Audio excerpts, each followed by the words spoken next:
Gengsi yang anak negeri, gimana puasanya? Lancar toh?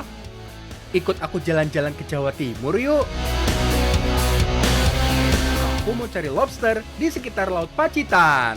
Dan mau diolah jadi menu berbuka yang enak banget. Aku juga mau mengikuti festival Banyu Sekara yang ada di Desa Terbis. Di dalamnya ada rangkaian sadranan yang biasa dilakukan masyarakat setempat sebelum memasuki bulan Ramadan. Ada juga kesenian Turonggo, salah satu hiburan rakyat dari Desa Terbis. Selengkapnya hanya di Jejak Anak Negeri.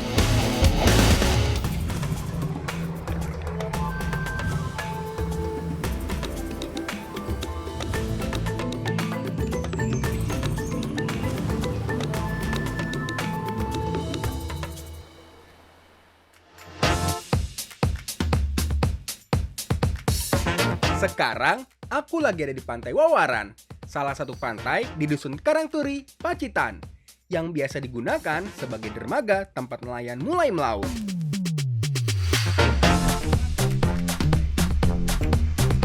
Setelah perahu kita didorong keluar dari pantai, kita siap menyusur perairan di sekitar timur Pacitan ini. Nggak usah jauh-jauh kok, sasaran kita ada di sekitar tebing-tebing karang ini. Soalnya, yang kita akan cari adalah lobster. Tapi hati-hati ore, kalau mau naik perahu di sekitar Laut Selatan Jawa seperti ini, harus ditemani sama yang ahli.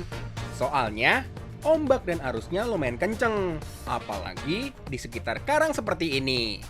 Nah, sekarang kita lagi mau cari lobster. Nah, biasanya lobster ini banyak ditemukan di karang-karang ya, Mas ya? Nah, kali ini kita nangkapnya dengan blengker. Umpannya kita pakai kerang. Ya wis, Mas. Sekali, Mas ya. Disebut blengker karena perangkap lobster ini menggunakan rangka berbentuk lingkaran. Kemudian, di rangka blengker terdapat jaring yang berguna untuk menjerat lobsternya. Nah, sebagian umpannya biasanya menggunakan berbagai jenis kerang atau siput laut. Sip, kalau umpan dan perangkapnya sudah siap, langsung kita pasang. Dapat, itu, Mas. Dapat kan? Dapat. Berendang di pantai selatan ya, Bang. Adrenalinnya lebih keren. Asik banget. Cukup menantang. Sama seperti udang, lobster pada dasarnya adalah karnivora tingkat rendah yang memakan hewan-hewan laut berukuran kecil. Makanya cocok banget kalau pakai umpan seperti ini. Blengker kita pasang di sekitar karang yang menjadi tempat tinggal si lobster. Karena lokasi karang berada di kedalaman sekitar 3-5 meter, kita harus sedikit free dive untuk memasangnya. Wah, aku yang biasa suka bermain air aja nggak kuat buat menyelam di air yang arusnya kencang begini. Nah, ini kita dapat. Ini kira-kira lobsternya lebih dari 2 onnya, Mas ya? Iya, lebih ya. Nah, ini artinya udah bisa dikonsumsi. Nah, gini, Mas, di sini, Mas. Laut Selatan Jawa adalah salah satu tempat yang tepat berkembang biaknya lobster di Indonesia. Salah satu jenis yang paling sering ditemukan adalah lobster mutiara dan lobster pasir. Blengker yang diangkat biasanya sudah dipasang sehari sebelumnya. Soalnya lobster lebih banyak bergerak di malam hari. Maklum, soalnya termaksud hewan nokturnal. Wah, ombak yang terlalu kenceng. Bikin mual. Aduh, mabuk aku, Mas. Aduh. Tapi untuk adrenalinnya emang seru, mantap, keren. Maaf Yore, ombak Laut Selatan menumbangkanku. Wis, lumayan banyak ini. Dapat lebih dari 5 ekor. Bawa pulang yuk, Mas. Oh iya, ada tips loh. Bagaimana caranya menyimpan lobster biar bisa hidup lebih lama. Nah, jadi ada cara tersendiri untuk menyimpan lobster agar tetap hidup meski di darat ya, Mas. Wah, itu caranya dengan dilumburin pasir seperti ini. Oh, ngono tuh Mas, caranya Mas. Dengan dibaluri pasir seperti ini, suhu lobster akan tetap stabil, mendekati suhu saat di dalam air laut. Selain itu, juga menghambat metabolisme. Jadi, lobster tidak mudah kehabisan energi dan oksigen. Makanya akan bisa bertahan hidup hingga 12 jam ke depan tanpa dimasukkan ke dalam air laut.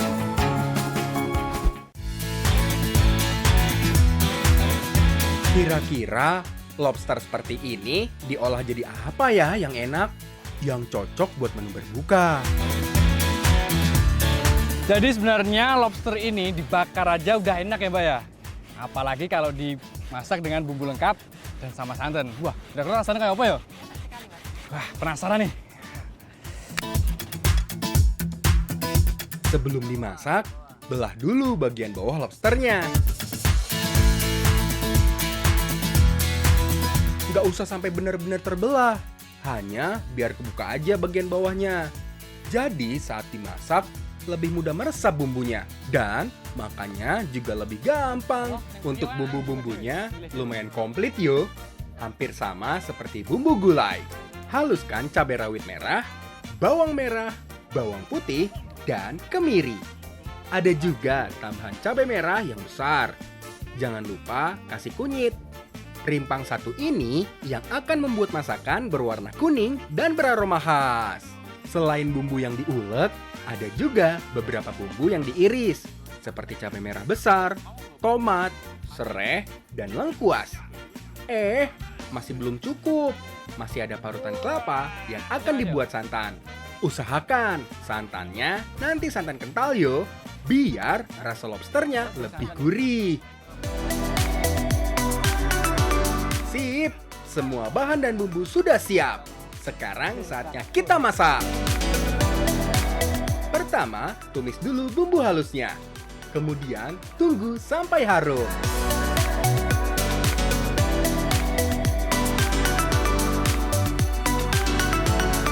Nah, jadi si lobster ini mau kita masak kuah bumbu kuning. Nah, pengaruh dari si kunyitnya, ini yang bikin hilang rasa amisnya. Ini cocok banget untuk yang nggak suka amis. Ini Mbak, apa nih Mbak? Setelah itu, masukkan juga sereh, lengkuas, dan salam. Tunggu sebentar lagi sampai semua bumbunya matang. Kalau udah bener-bener wangi, masukkan santan kentalnya ya.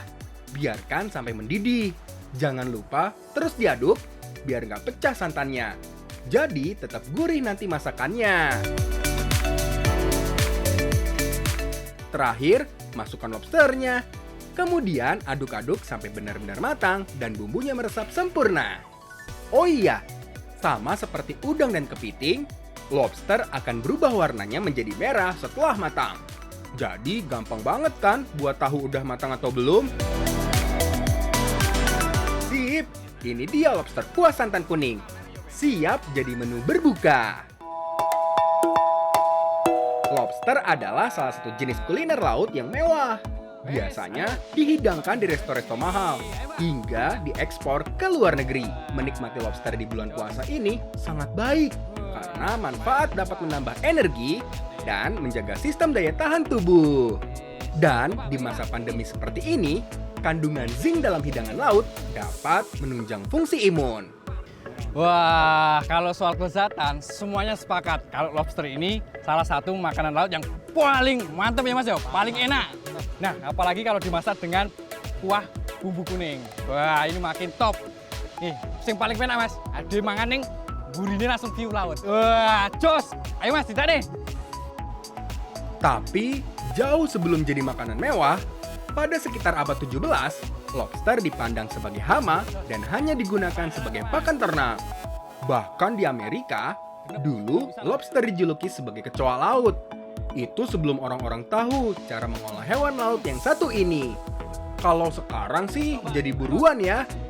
Dan cenderung menjadi makanan yang mewah dan mahal.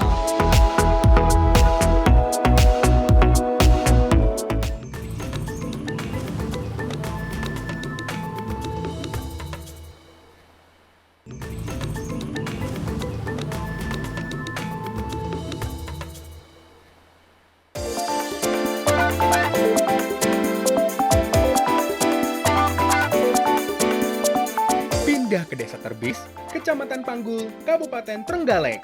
Aku mau menghadiri acara sadranan di rangkaian festival Banyu Sekarang. Tapi sebelum itu, aku mau masak dulu salah satu sayur khas Desa Terbis yang menggunakan lumbu sebagai bahan utamanya. Lumbu adalah sebutan masyarakat di sini untuk sayuran jenis lompong atau talas jenis tertentu yang lebih sering dimanfaatkan daun dan batangnya daripada umbinya. Manfaat dari sayur lompong sangat banyak, antara lain meningkatkan kekebalan tubuh, melancarkan sirkulasi darah, dan menurunkan hipertensi. Mantap toh manfaatnya! Nah, jadi tidak semua lumbu itu dapat diolah. Nah, yang dapat diolah itu yaitu lumbu kobis yang warna ini, agak putih-putihan. Kalau yang hijau ini gatel ya Bu ya? Gatel mas. Tadi gak enak dimasak Bu? Enak. Oh, pada intinya lebih enak yang lumbu kobis ini. Sebelum dimasak, bagian batangnya harus dikupas dulu dari kulit luarnya yo.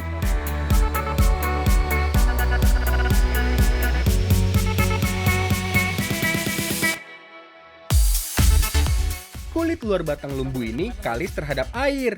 Kalau udah dikupas, teksturnya akan berubah menjadi permukaan menyerupai spons yang mudah menyerap air. Setelah dikupas, potong menjadi ukuran yang kecil-kecil. Oh iya, daunnya juga sama ya. Langsung dipotong-potong kecil-kecil biar lebih mudah masak dan makannya nanti. Untuk bumbunya hampir sama seperti bumbu yang digunakan untuk membuat sayur lodeh. Ada bawang merah, bawang putih, cabai, kunyit, dan garam yang dihaluskan lebih dulu. Udah pada tahu dong fungsinya garam saat bikin bumbu halus begini? Yaps, selain bikin rasa bumbu lebih enak, juga agar tidak licin saat ngolek bawang begini. Ada juga parutan kelapa yang akan dibuat jadi santan. Oh iya, lebih baik kelapanya tidak terlalu tua dan tidak terlalu muda. Jadi santannya udah gurih, tapi masih ada seger-seger manisnya gitu. Waduh, udah kebayang nih dengan santan segar begini. Gimana rasa gurih sayur lumbunya nanti? Oh iya, buat tambahan, iris tempe bengu atau tempe yang terbuat dari petai Cina. Tempe khas dari daerah perbatasan Jawa Tengah dan Jawa Timur ini memiliki rasa dan aroma khas loh. Sip, semua bahan sudah siap. Sekarang saatnya kita masak. Tumis dulu semua bumbu halus ditambah dengan lengkuas dan daun salam. Nah, agar lumbu kobis ini makin enak, kita tambahin dengan tempe gabus. Nah, ini bahan dasarnya dari Lamtoro ya Bu ya? Gitu. Rasanya lebih mantap ya Bu ya? Mantep mas.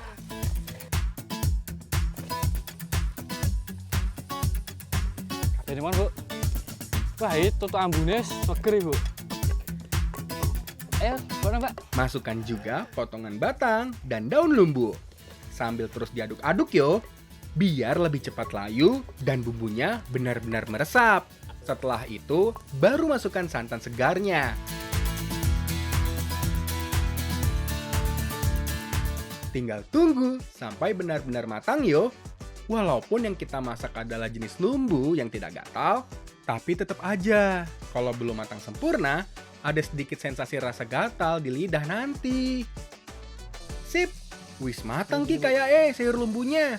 Icip dulu yuk, sebelum dibawa ke acara sandranannya. Setelah dicobain, rasa dari si lumbu kobis ini, rasa itu santannya itu gurih. Dan untuk lumbunya ini udah empuk banget ya Bu ya. Tapi rasanya udah kayak pindang Bu. Mergo tempe ini ya Bu ya. Nggih. Nah, jadi tempenya ini rasanya kuat banget. Monggo Bu, rasanya Bu. Sip, wis cocok ki. Rasanya pas banget.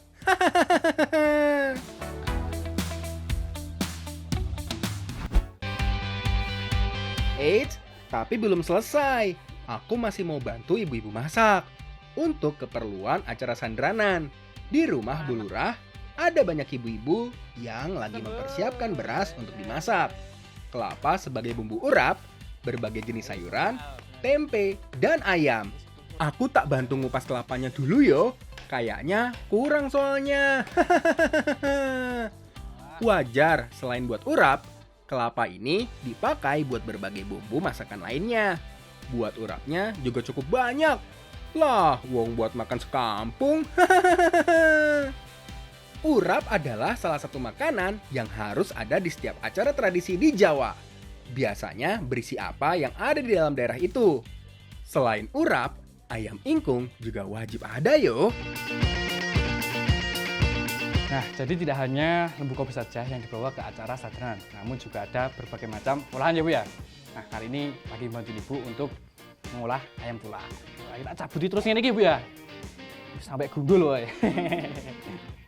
Kalau lauk dan sayur yang lainnya sih sunnah yo. Nggak wajib, tergantung selera dan apa yang ada dan bisa diolah di situ.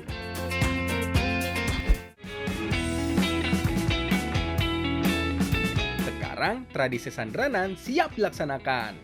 Seluruh warga di Desa Terbis, baik laki-laki maupun perempuan, semuanya berkumpul di sini. Berbagai jenis makanan juga sudah dibawa. Kita akan menuju ke sumber sambeng bersama-sama. Sekarang kita lagi menuju salah satu sumber, yaitu sumber Sambeng, di mana tempat diadakan acara sadranan ya Mas ya? Ini kebagian membawa kambing kendit untuk dibawa ke sana. Kambing kendit dan ayam tulak menjadi syarat wajib yang harus dibawa saat acara sandranan seperti ini. Oh iya, rombongan warga yang akan mengikuti sandranan ini akan diantar oleh satu orang yang memainkan tari Hanoman lengkap dengan kostum dominan berwarna putihnya. Hanoman adalah salah satu tokoh yang disimbolkan sebagai pelindung. Acara sandranan, sumber air seperti ini rutin dilakukan oleh masyarakat Jawa. Biasanya rutin sebelum bulan puasa, terutama dilakukan oleh masyarakat yang hidup di sekitar pegunungan. Sebenarnya ada banyak sumber atau mata air di sekitar Desa Terbis.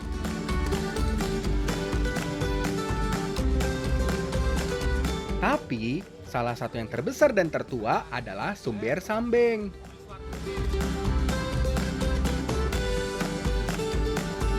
Setelah sampai di sumber Sambeng, ritual yang pertama dilakukan adalah penyembelihan kambing kendit dan ayam tulak.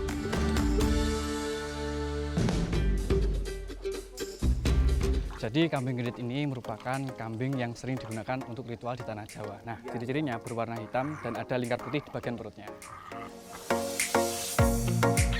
Dalam tradisi Jawa, ritual ini dipercaya bisa menolak bala. Setelah itu, doa bersama dilakukan dengan tujuan rasa syukur terhadap melimpahnya air sebagai sumber kehidupan bagi masyarakat Desa Terbis. Acara berikutnya adalah makan bersama.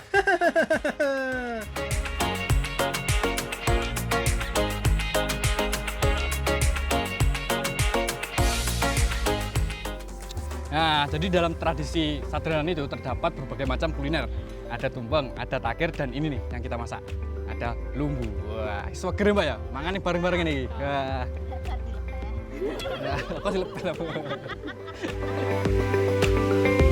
Semua makanan yang ada di sini disantap bersama-sama warga yang datang. Oh iya, acara sandranan Sumber Lambeng ini dalam rangkaian acara Festival Banyu Sekara yang bertepatan dengan Hari Air Dunia. Banyu Sekara adalah istilah masyarakat lokal untuk menyebut sumber air yang muncul di daerah sekitar gugusan Kars, termaksud di Desa Terbis.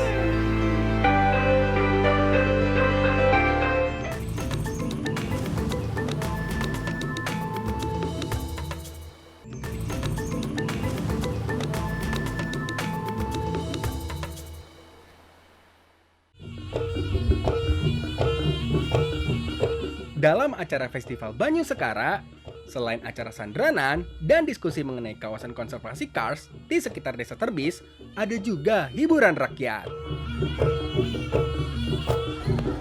Nah, untuk melengkapi acara Festival Banyu Sekara itu diadakan hiburan rakyat. Nah, di sini itu kesenian Turanggo ya Mas ya? Nah, bedanya kesenian di sini itu, jaranan di sini itu dengan tempat lain, itu perpaduan antara jaranan dengan barongan ya Mas ya? Caplukan itu. Wah, Mas terus ya apa ya? Rame. Kesenian jaranan umum berkembang di sekitaran wilayah yang mendapat pengaruh Matraman.